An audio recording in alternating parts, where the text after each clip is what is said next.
Chapter 27 दान। अनु तान्या के उस बेजार चेहरे को याद कर रही थी और इमेजिन कर रही थी कि अब तो वो सिचुएशन आ ही गई है जहां तान्या को अपने ईगो को छोड़कर उसके कदमों में गिरना ही पड़ेगा। और दूसरी तरफ आदित्य ये सोचकर परेशान था कि बेचारी तान्या अकेली इस सिचुएशन में कैसे मैनेज कर रही होगी। अब तो मानो ऐसा लग रहा था कि अनु खुद भी तान्या की पैसों से कुछ मदद करने के लिए तैयार थी, पर ऐसा सिर्फ तब होता जब तान्या उसके पैरों में गिरकर उससे पैसों के लिए भीख मांगती। अनु अपनी इमेजिनेशंस में डूबी थी। न जाने तान्या को नीचा दिखाने के कौन से थॉट्स आ रहे थे उसके दिमाग में, कैसी कैसी इमेजिनेशंस आ रही थी उसके दिलो दिमाग में। हॉस्पिटल पहुंचने में उन्हें ज्यादा समय नहीं लगा। हॉस्पिटल पहुंचते ही आदित्य ने अपने कनेक्शन यूज करके जल्दी से पता लगा लिया कि तान्या के चाचा यानी कि राजेश कौन से कमरे में होंगे। जब वो तान्या और उसकी फैमिली से मिलने के लिए उनके कमरे की तरफ जल्दी जल्दी जा रहे थे, तभी राजेश को सर्जरी के लिए तैयार किया जा रहा था। आज उनकी सर्जरी होने वाली थी, पर उस वार्ड में एक अजीब सी बदबू आ रही थी। तान्या से वो बदबू बर्दाश्त नहीं हो रही थी, इसलिए वो कमरे से बाहर आकर कॉरिडोर में रखी एक चेयर पर बैठ गई। वो हाथ जोड़कर ऑपरेशन सक्सेसफुल होने के लिए भगवान से प्रार्थना कर रही थी, क्योंकि डॉक्टर्स ने उन्हें ऑपरेशन सक्सेसफुल होने के 80% चांसेस बताए थे। 80 और 20 का डिफरेंस बहुत होता है। इस रेशियो को सिर्फ एक ही चीज बांट सकती थी, वो थी प्रार्थना। तान्या को अपने चाचा की चिंता हो रही थी। तभी प्रखर बाहर आया और आकर उसने तान्या से पूछा, दीदी आप ठीक तो है ना? आप सिर्फ मतलब कुछ ही घंटों सोई हैं और आपको पूरी तरह से आराम भी नहीं मिला होगा। आप परेशान मत हो दीदी, आप जाकर थोड़ी देर सो जाओ।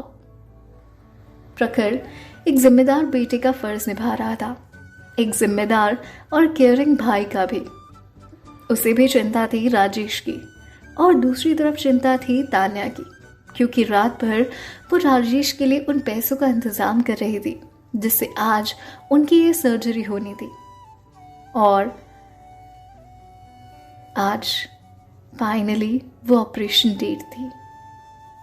जब तान्या ने उससे कहा, मैं ठीक हूं, तुम चिंता मत करो प्रखर, तुम चाचा के पास जाओ और उनका ध्यान रखो। फिर प्रखर उससे कहता है, कोई बात नहीं, आपके चाचा यानी कि पापा अभी वैसे भी सो रहे हैं, इसलिए मैं आपके पास आया हूं।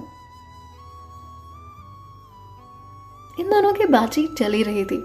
इतने में प्रखर को किसी के कदमों की आवाज आई तो उसने पीछे मुड़कर देखा। जब प्रखर ने देखा कि वो आदित्य है तो उसका चेहरा एकदम से गुस्से में बदल गया। तान्या भी पलटकर उसकी तरफ देखने लगी जहां प्रखर देख रहा था। उसे भी पता चला कि वो आदित्य ही था। फिर उसने नोटिस किया कि आदित्य के पीछे अनु भी आ रही थी। इन दोनों को इस तरह उस हॉस्पिटल में देखकर तान्या एक बार के लिए तो शॉक हो गई थी, पर उसने जल्द ही खुद को संभाल लिया। जिस तरह से तान्या और प्रखर उन्हें एकटक देखे जा रहे थे, उसी तरह से अनु और आदित्य तान्या और प्रखर को एकटक देखे जा रहे थे। स्पेशली अनु, जो तान्या को घूरे ही जा रही थी। अनु ये देखकर शॉक थी कि तान्या को, उन दोनों को वहां हॉस्पिटल में देखकर कुछ फर्क क्यों नहीं पड़ रहा था। वो एकदम स्टैचू की तरह खड़ी थी। तान्या उन्हें अजनबियों की तरह देख रही थी, मानो पहली बार उनसे मिल रही हो। पहली बार की तरह उसके चेहरे पर शर्म या फिर डर नहीं दिखाई दे रहा था। वो काफी कॉन्फिडेंट और बहुत ही ज्यादा अपने विचारों को लेकर क्लियर नजर आ रही थी। और इस बात को देखकर, ऑब्जर्व करके अनु बहुत टेंशन में थी क्योंकि उसकी इमेजिनेशन से जस्ट अपोजिट हुआ था सब कुछ। तान्या के दिमाग में उनको लेकर कोई चिंता नहीं थी, क्योंकि उसके लिए वो लोग कोई मायने नहीं रखते थे। ये बदलाव सिर्फ अनु ही महसूस नहीं कर रही थी, बल्कि आदित्य को ऐसा ही लग रहा था, बिल्कुल वैसा जैसा अनु फील कर रही थी। फिर आदित्य उसके सामने आकर रुका। उसने उससे कहा, मैंने सुना तुम्हारे चाचा की हालत ठीक नहीं है। तान्या और आदित्य के डिवोर्स के बाद ये पहली बार था कि उन्होंने एक दूसरे से कुछ कहा। आखिरी बार जब वो दोनों मिले थे तब तान्या इस हालत में नहीं थी कि वो उन दोनों के बीच में कोई बात हो पाती या वो आदित्य से कुछ कह पाती। हाँ, ये वही मुलाकात है जो होटल के बाहर हुई थी, जब तान्या उस होटल में वेट्रेस का काम मांगने गई थी। उसके बाद उसका एक्सीडेंट हो गया था एंड लकीली उसकी याददाश्त वापस आ चुकी थी। तान्या की शक्ल देखकर ऐसा लग रहा था कि शायद वो आदित्य की बात का जवाब बिल्कुल नहीं देने वाली। तभी आदित्य के असिस्टेंट यानी कि स्पर्श ने तान्या से कहा, मैम, हम आपके घर गए थे, तब आपके पड़ोसी ने बताया कि आपके चाचा की तबीयत ठीक नहीं है, तो हम उनसे मिलने के लिए यहाँ आ गए। स्पर्श की बात सुनकर प्रखर ने कहा, हमारी फैमिलीज कब इतनी करीब हो गई कि आपको हमसे हॉस्पिटल में मिलना आने पड़े? दीदी और आपके बॉस के डिवोर्स के बाद हमारा उन लोगों से कोई रिश्ता नहीं है और पापा को बिल्कुल अच्छा नहीं लगेगा कि कोई अनजान अजनबी उनसे मिलने आए। तो आप और आप लोग हमसे और हमारे पापा से दूर ही रहें तो बेहतर है।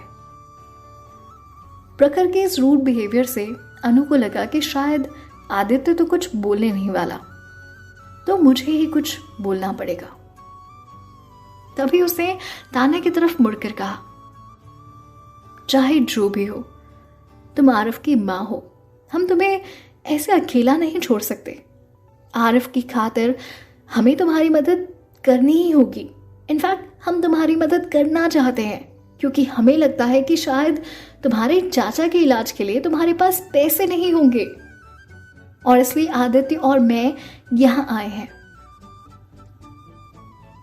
अनु ऐसा कोई मौका नहीं छोड़ती थी जहां पर वो अपने आप को आरिफ के लिए एक बहुत ही अच्छी माँ साबित कर सके और आदित्य के सामने उसका एक अच्छा इंप्रेशन बन सके। इस मौके पर भी अनु ने चौका लगा ही दिया और कह दिया वो सब कुछ जो वो हमेशा से त्रिया चरित्रिक अंदाज में कहती है।